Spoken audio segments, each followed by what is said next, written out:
أعوذ بالله من الشيطان الرجيم. بسم الله الرحمن الرحيم.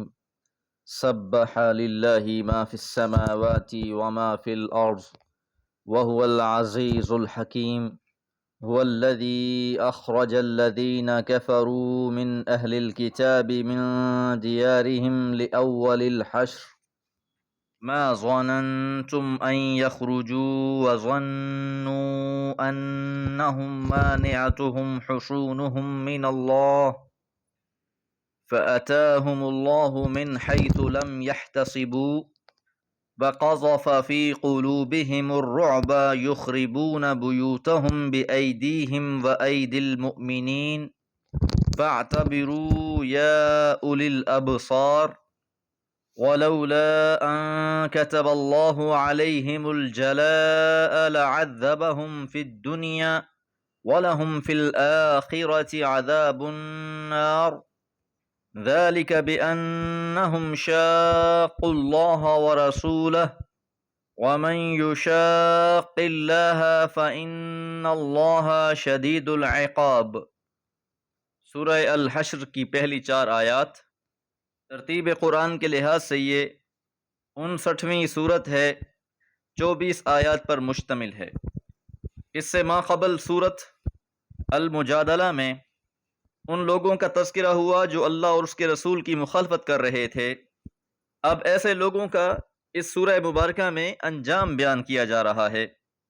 منافقین کو تنبیہ کی جا رہی ہے کہ جن پر وہ تکیہ کیے بیٹھے ہیں اپنی آنکھوں سے ان کا انجام دیکھ لیں، کس طرح اللہ تعالیٰ نے ان کے دلوں میں رعب ڈال دیا اور وہ اپنے گھروں کو اجاڑنے والے ہو گئے۔ سبح للہ، اللہ کی پاکیزگی بیان کی، ما فی السماوات، جو آسمانوں میں ہیں، وما فی الارض، اور جو زمین میں۔ زمین و آسمان کی ہر مخلوق اللہ تعالیٰ کو ہر ایسی صفت سے پاک سمجھتی ہے جو اس کی شایان شان نہیں۔ تفسیر میسر میں لکھا ہے نزہ اللہ عن کل ما لا یلیق بہ، ہر اس چیز سے اللہ کی پاکیزگی بیان کی گئی ہے جو اس کی شایان شان نہیں ہے، چاہے وہ ہمسری کے لحاظ سے ہو، شرک کے لحاظ سے ہو، اس کے اختیار اور اقتدار میں کسی کی سانجھا داری کی بات ہو، اور اس بات کی گواہی زمین و آسمان کی ہر مخلوق دیتی ہے۔ وَهُوَ الْعَزِيزُ الْحَكِيمُ، اور وہ غالب اور حکمت والا ہے۔ هُوَ الَّذِي، وہ وہی تو ہے جس نے اخرج الذین، نکالا ان لوگوں کو جنہوں نے کفروا، کفر کیا، انکار کیا، من اہل الکتاب، اہل کتاب میں سے، من دیارہم، ان کے گھروں میں سے، دار کی جمع دیار۔ پیغمبر علیہ الصلوۃ والسلام جب مدینہ تشریف لائے، مدینہ میں یہودیوں کے 3 قبیلے آباد تھے، بنو نذیر، بنو قریظہ اور بنو قینقاع۔ میثاق مدینہ میں یہ سب شامل تھے، لیکن انہوں نے اس معاہدے کی خلاف ورزی کی، اسلام کے دشمنوں کے ساتھ ساز باز کی، پیغمبر علیہ الصلوۃ والسلام کے قتل کی ناکام کوشش کی۔ اس جرم کی پاداش میں انہیں مدینہ سے نکل جانے کا حکم دیا گیا۔ پہلے تو یہ آمادہ ہوئے، لیکن پھر بعد میں منافقین کے سردار عبداللہ بن ابی نے انہیں اکسایا، میرے 2000 آدمیوں کا لشکر تمہارا ساتھ دے گا، قریش اور بنو غطفان بھی تمہاری حمایت کو نکلیں گے، تم یہاں سے نکلنے سے انکاری ہو جاؤ۔ یہودی ان کی باتوں میں آئے، نکلنے سے انکار کیا۔ بالآخر حضور علیہ الصلوۃ والسلام نے ان پر فوج کشی کی، لأول الحشر، پہلے حشر کے لیے، یہ ان کا پہلا اخراج ہوا تھا، انہیں مدینہ سے نکال دیا گیا۔ یہ لوگ خیبر میں جا کے آباد ہوئے۔ پھر خلیفہ ثانی حضرت عمر فاروق رضی اللہ تعالی عنہ نے اپنے دور خلافت میں انہیں خیبر سے بھی نکال دیا۔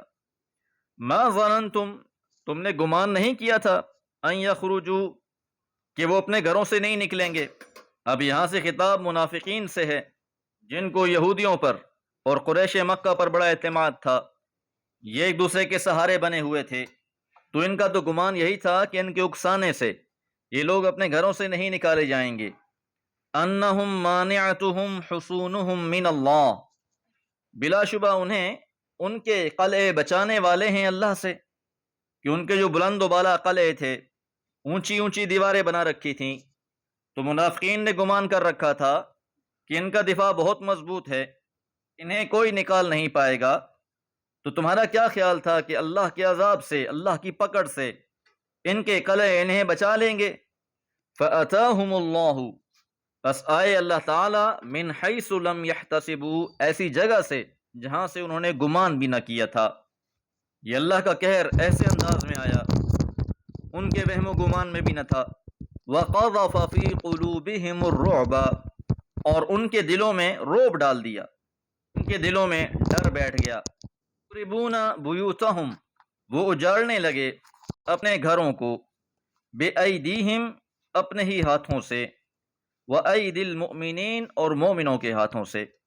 پیغمبر علیہ الصلوۃ والسلام نے جب ان پر لشکر کشی کی اور جب انہیں مدینہ سے نکالا، انہیں اجازت عنایت فرما دی کہ جتنا سامان اونٹوں پر لے کر جا سکتے ہو لے جاؤ، تو یہ اپنی جائیدادیں بھی لے گئے اور اپنے گھروں کو بھی نقصان پہنچانے لگے، اپنے ہی ہاتھوں سے اپنے بنائے ہوئے گھر توڑنے لگے تاکہ کوئی چیز اہل ایمان کے کام نہ آ جائے۔